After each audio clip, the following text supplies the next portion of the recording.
আসসালামু আলাইকুম। এটি আমাদের বরিশাল আসার জন্য ঢাকা টার্মিনাল, লঞ্চ টার্মিনাল। এটি হলো এম খান 7। এটি নতুনভাবে উদ্বোধন করা হয়েছে। এটি হলো বাংলাদেশের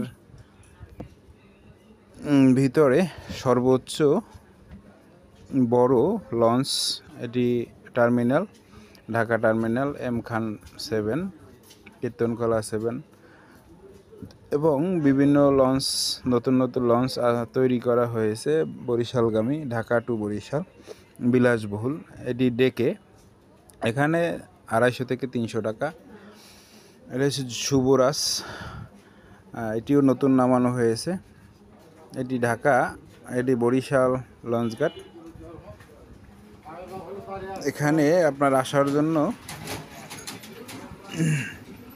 বরিশালে আসার জন্য বিলাসবহুল লঞ্চ, যেটি আপনাকে অনেক আনন্দ দিবে এবং বরিশাল নদী বন্দর কোনটা